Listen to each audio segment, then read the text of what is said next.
അപ്പോൾ നമ്മുടെ ഇന്നത്തെ റെസിപ്പി ഒരു തേങ്ങ അരയ്ക്കാതെ ഉണ്ടാക്കാൻ പറ്റിയ മോരുകറിയാണ്. നമ്മുടെ പഴം മോരുകറി.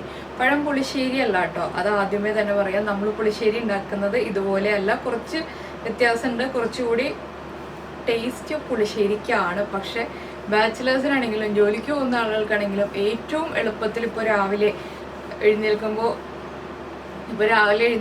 തന്നെ നമുക്ക് മോരുകറി ഉണ്ടാക്കണം. ഇല്ലെങ്കിൽ വൈകിട്ട് ജോലി കഴിഞ്ഞ് വന്നിട്ട് വേഗം തന്നെ ഒരു കറി ഉണ്ടാക്കണം എന്നുണ്ടെങ്കിൽ ഉണ്ടാക്കാൻ പറ്റിയ രീതിയിലുള്ളതാണ് ഈ ഒരു പഴം മോരുകറി. അപ്പോൾ ഒരുവിധം നന്നായിട്ട് പഴുത്ത ചെറിയ മധുരമുള്ള ഏത്തപ്പഴം തന്നെ സെലക്ട് ചെയ്യാം കേട്ടോ. ആ പഴുത്ത പഴത്തിൻ്റെ ടേസ്റ്റ് നമ്മൾ മൂപ്പായ പഴം എടുത്തിട്ടുണ്ടെങ്കിൽ കറക്റ്റ് ആവില്ല. പഴുത്ത പഴം തന്നെ എടുത്താലേ ടേസ്റ്റ് ആവുള്ളൂ. ഓവറായിട്ട് പഴുത്ത പഴം എടുക്കുകയും ചെയ്യരുത്, അപ്പോൾ വേറെ ടേസ്റ്റ് ആവും. എന്താണെന്ന് വെച്ചാൽ നമ്മൾ മോരുകറിയിൽ ചേർക്കുന്ന കഷ്ണങ്ങളുടെ പാകം അനുസരിച്ചാണ് നമ്മുടെ കറിയുടെ ടേസ്റ്റ് വരുന്നത്. അപ്പോൾ ഈ ഒരു മോരുകറിയും ഒരു മെഴുക്കുരട്ടിയോ തോരനോ അച്ചാറോ പപ്പടോ ഒക്കെ ഉണ്ടെങ്കിൽ നമുക്ക് സുഖമായിട്ട് ഊണ് കഴിക്കാം. അപ്പോൾ എങ്ങനെയാണ് നമ്മുടെ ഈസി ആയിട്ടുള്ള പഴം മോരുകറി ഉണ്ടാക്കുന്നതെന്ന് നോക്കാം. അപ്പോൾ നമ്മുടെ പഴം മോരുകറിക്കായിട്ട് ഞാൻ എന്താ ഈ പാകത്തിൽ പഴുത്ത ഒരു പഴം എടുത്തിട്ടുണ്ട്. ഒരുപാട് അങ്ങ് പഴുത്തതല്ല. ഈ ഞെട്ടിൻ്റെ ഈ ഭാഗത്ത് കുറച്ച് പച്ചക്കളറുണ്ട്. ഇതുപോലത്തെ പഴം മതി നമുക്ക് പഴം മോരുകറി ഉണ്ടാക്കാൻ. പഴം പുളിശ്ശേരി ഉണ്ടാക്കാനും നമ്മൾ ഈ ഒരു പാകത്തിൽ തന്നെയുള്ള പഴമാണ് എടുക്കുന്നത്. ഞാനിപ്പോൾ ഒരു പഴം ഉപയോഗിച്ചിട്ടാണ് കേട്ടോ ഈ ഒരു മോരുകറി ഉണ്ടാക്കാൻ പോകുന്നത്. അപ്പോൾ ആദ്യം നമുക്ക് ഈ പഴം ഒന്ന് കട്ട് ചെയ്തിട്ട് നമ്മുടെ ചട്ടിയിലേക്ക് ഇട്ട് കൊടുക്കാം. ഞാൻ ചട്ടിയിലാണ് മോരുകറി ഉണ്ടാക്കുന്നത്. നിങ്ങൾ ഏത് പാത്രത്തിലാണോ ഉണ്ടാക്കുന്നതെന്ന് വെച്ചാൽ അതിലേക്കൊന്ന് കട്ട് ചെയ്ത് ഇട്ട് കൊടുക്കുക. ഇങ്ങനെ ഒന്ന് ചെരിച്ച് കട്ട് ചെയ്യുകയാണെങ്കിൽ കുറച്ച് ഭംഗി ഉണ്ടാവും നമ്മൾ മോരുകറി ഉണ്ടാക്കി കഴിയുമ്പോൾ കാണാൻ.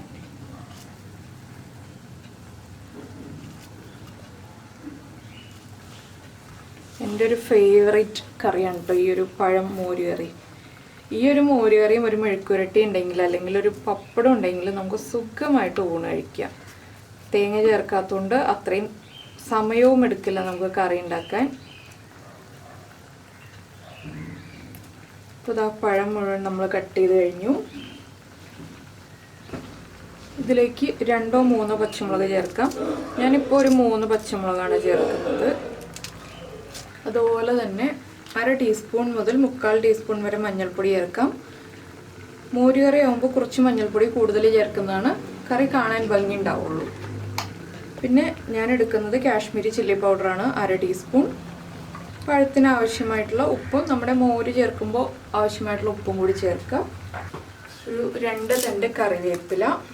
ഇതിലേക്ക് ആവശ്യത്തിന് വെള്ളം ചേർത്ത് നമുക്ക് പഴം ഒന്ന് വേവിച്ചെടുക്കാം. പിന്നെ മോരുകറി ആകുമ്പോൾ ടേസ്റ്റ് കൂടാനായിട്ട് നമ്മൾ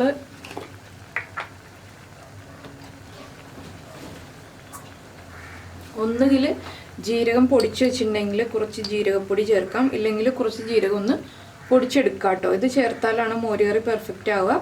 1/2 ടീസ്പൂൺ നല്ല ജീരകം പൊടിച്ചത്. ഇനി പഴം കുക്കായി വരട്ടെ.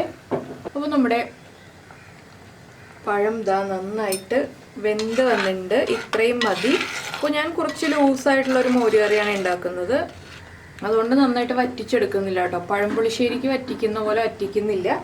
ഇതിലേക്ക് നമ്മൾ മിക്സിയിലൊന്ന് അടിച്ചു വെച്ച തൈര്, എന്താണെന്ന് വെച്ചാൽ തൈരിൽ കട്ടയുണ്ടാവും. ആ കട്ടയൊന്ന് ഉടച്ചെടുത്ത തൈര് ചേർക്കാം. അത് നമുക്ക് എത്ര വേണമെന്ന് വെച്ചാൽ പുളി അനുസരിച്ച് ചേർക്കാം.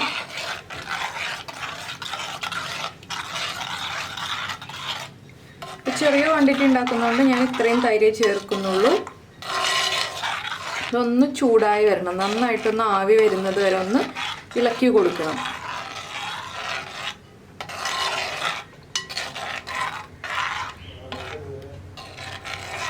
അപ്പോൾ നിങ്ങൾക്ക് കൂടുതൽ ക്വാണ്ടിറ്റി വേണമെന്നുണ്ടെങ്കിൽ കൂടുതൽ തൈര് ചേർക്കാം കേട്ടോ. ഞാനിപ്പോൾ നല്ല പുളിയുള്ള തൈരാണ് ചേർത്തത്. അതുകൊണ്ട് തന്നെ ചെറിയ ക്വാണ്ടിറ്റി ചേർത്തു എന്നുള്ളത്.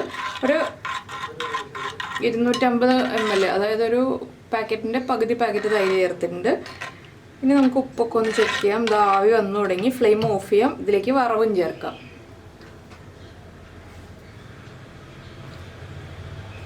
പുളിയും ഉപ്പൊക്കെ പാകമാണ്. നമുക്കിനി ഇതിലേക്കുള്ള വറവ് റെഡിയാക്കാം. അപ്പോൾ നമ്മൾ വറവ് റെഡിയാക്കാനായിട്ട് വേറൊരു പാൻ വെച്ചിട്ടുണ്ട്. ഈ മോരുകറിയിലേക്ക് വറവ് ചേർക്കുമ്പോൾ എപ്പോഴും ഉലുവയും കൂടി ചേർത്തിട്ട് വേണം നമ്മൾ വറവ് ചേർക്കാനായിട്ട്. അപ്പോൾ നമ്മുടെ വെളിച്ചെണ്ണ ചൂടായി വരുന്നുണ്ട്. നമുക്കിതിലേക്ക് ആദ്യം കടുക് ചേർക്കാം.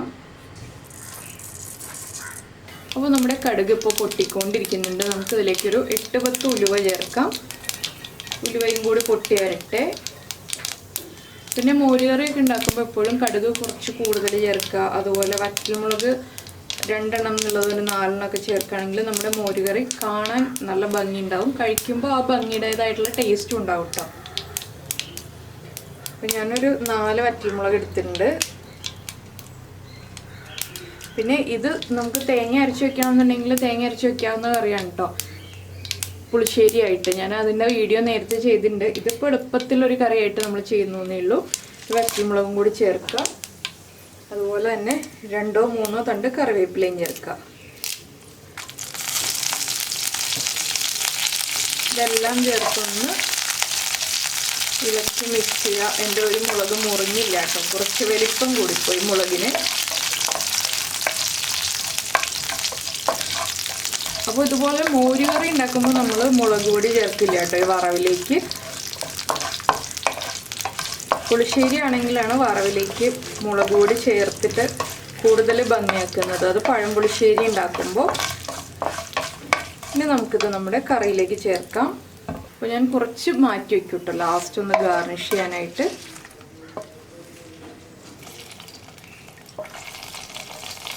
പിന്നെ ഇതിലേക്ക് നമ്മൾ ചേർക്കുന്നത് ഒരു 2 പിഞ്ച് ഉലുവപ്പൊടി. എന്താണെന്ന് വെച്ചാൽ ഉലുവപ്പൊടി ചേർത്താലേ എല്ലാ മോരുകറി അല്ലെങ്കിൽ പുളിശ്ശേരി റെസിപ്പികളും പെർഫെക്റ്റ് ആവുള്ളൂ. 2 പിഞ്ചിൽ കൂടി പോയിട്ടുണ്ടെങ്കിൽ കയ്പായി പോവുകയും ചെയ്യും. അപ്പോൾ ഇതെല്ലാം ചേർത്ത് ഒന്ന് ഇളക്കി മിക്സ് ചെയ്യുക. കുറച്ച് സമയം അടച്ചു വയ്ക്കുക. നമ്മുടെ ഈ ഒരു വറവിൻ്റെ ടേസ്റ്റും സ്മെല്ലും എല്ലാം നമ്മുടെ കറിയിലേക്ക് പിടിക്കാനായിട്ട് അടച്ചു വയ്ക്കുക. ഇനി നമുക്കിത് ഊണ് കഴിക്കുമ്പോൾ എടുക്കാം. അപ്പോഴേ ഞാനിത് ഫോട്ടോ ഒക്കെ എടുക്കുന്നുള്ളൂ. ഇത് ഈ ചട്ടിയിൽ തന്നെ വയ്ക്കുകയാണ് ഇതുപോലെ. അപ്പോൾ തലേ ദിവസം റെഡിയാക്കി വയ്ക്കാം, കുഴപ്പമില്ല, മോശമായി പോവില്ല. ഫ്രിഡ്ജിൽ വെക്കേണ്ട. നമുക്ക് രാവിലെ റെഡിയാക്കിയിട്ട് ഉച്ചയ്ക്ക് ചോറിൻ്റെ കൂടെ കഴിക്കാം. അങ്ങനെ എപ്പോഴും എളുപ്പത്തിൽ ഉണ്ടാക്കാൻ പറ്റുന്ന റെസിപ്പികളാണ് ഇതുപോലെയുള്ള തേങ്ങ അരയ്ക്കാതെയുള്ള മോരുകറികൾ. അപ്പോൾ ഈ ഒരു വീഡിയോ എല്ലാവർക്കും ഇഷ്ടമായി എന്നുണ്ടെങ്കിൽ നമ്മുടെ വീഡിയോയുടെ താഴെ ഒന്ന് കമൻറ്റ് ചെയ്യുക. ഇഷ്ടമായോ, ഈസി റെസിപ്പിയാണോ, നിങ്ങൾ ഇതുപോലെയുള്ള കറികൾ ഉണ്ടാക്കാറുണ്ടോ എളുപ്പത്തിലുള്ളത്, അല്ലെങ്കിൽ വേറെ ഏതൊക്കെ കഷ്ണങ്ങൾ ചേർത്തിട്ടാണ് മോരുകറിയൊക്കെ ഉണ്ടാക്കാറുള്ളത് എന്നൊക്കെ ഒന്ന് കമൻറ്റ് ചെയ്യുക. പിന്നെ ഈ ഒരു മോരുകറിയുടെയും കൂടെ ഞാനൊരു എളുപ്പത്തിലുള്ളൊരു മെഴുക്കുരുട്ടി ഉണ്ടാക്കുന്നുണ്ട്, നമ്മുടെ ഉരുളക്കിഴങ്ങ് മെഴുക്കുരുട്ടി. അപ്പോൾ അതിൻ്റെ വീഡിയോ ചെയ്യുന്നില്ല, എന്താണെന്ന് വെച്ചാൽ ഞാൻ നേരത്തെ ചെയ്തിട്ടുള്ള വീഡിയോയാണ്. നമുക്ക് ഊണ് കഴിക്കുമ്പോൾ കാണാം. ഞാനപ്പോൾ ഈ വലിയ പാനിൽ വറവ് റെഡിയാക്കിയത് എന്താണെന്ന് വെച്ചാൽ ഈ വലിയ പാനിൽ തന്നെയാണ് ഞാനൊന്ന് മെഴുക്കുരുട്ടി ആക്കി എടുക്കുന്നത്. അപ്പോൾ അതിന് വേണ്ടിയിട്ട് ഉരുളക്കിഴങ്ങൊക്കെ റെഡിയാക്കി വെച്ചിട്ടുണ്ട്. ഞാൻ അതും കൂടി ഒന്ന് റെഡിയാക്കി എടുക്കട്ടെ. അപ്പോൾ നമുക്ക് ഉച്ചയ്ക്ക് ഊണ് കഴിക്കുമ്പോൾ കാണാം. പൊളിക്കാൻ പോകുന്ന 2ാമത്തെ ദിവസം വനത്തിൽ പൊളിക്കാൻ പോകുന്ന ഫ്ലാറ്റാണ് ഈ കാണുന്നത്. ഈ തൊട്ടടുത്ത് കാണുന്നതല്ല, അതിൻ്റെ അടുത്തായിട്ട് കാണുന്നത് ലെഫ്റ്റ് സൈഡിൽ കാണുന്നതാണ്. ഞങ്ങൾ വീടിൻ്റെ മുകളിൽ വന്നിട്ടാണ് ഇന്നിപ്പോൾ വീഡിയോ എടുക്കുന്നത്. വീട്ടിൽ വന്നാൽ കാണാൻ പറ്റുന്ന ദൂരത്താണ് ഈ ഫ്ലാറ്റ്. ഇതിൻ്റെ പേര് ജെയിൻ കോറൽ കോവ് എന്നാണ്. അപ്പോൾ രാവിലെ ഇന്നാണ് ഫ്ലാറ്റ് പൊളിക്കുന്നത്. ഇന്ന് സൺഡേ. ഞങ്ങൾ രാവിലെ വെറുതെ മുകളിലൊന്ന് കയറി നോക്കിയതാണ് വീട്ടിൽ നിന്നാൽ കാണാൻ പറ്റുമോ എങ്ങനെയാണെന്നുള്ളത്. ഫ്ലാറ്റുകൾ ഉണ്ടെങ്കിലും ശ്രദ്ധിക്കാറില്ലായിരുന്നു. അപ്പോൾ ഇപ്പോൾ നോക്കിയപ്പോൾ ഇതാണ് ഫ്ലാറ്റ്. അപ്പോൾ എന്തായാലും നമുക്കിനി ഫ്ലാറ്റ് പൊളിച്ച് കഴിഞ്ഞിട്ട് അവിടെയുള്ള കാഴ്ച എന്താണെന്ന് കാണാം. ഞങ്ങൾ കഴിഞ്ഞ ദിവസത്തെ ഫ്ലാറ്റ് പൊളിക്കലൊന്നും കാണാൻ പോയില്ല കേട്ടോ, നേരിട്ട് പോയില്ല. എന്താ സംഭവിക്കണെന്ന് അറിയാമോ?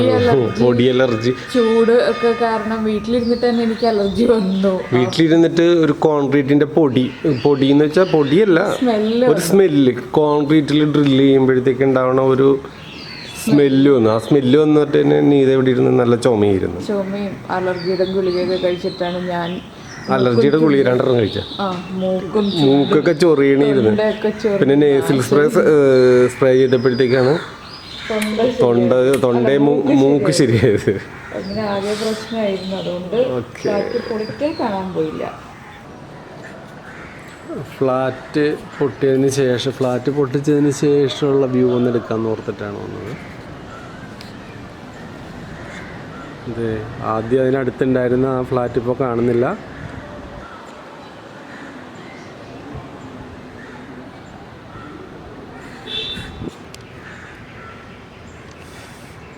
ഫ്ലാറ്റ് തകർത്തതിന് ശേഷമുള്ള വ്യൂ ഒന്ന് നമുക്കൊന്ന് നോക്കാം.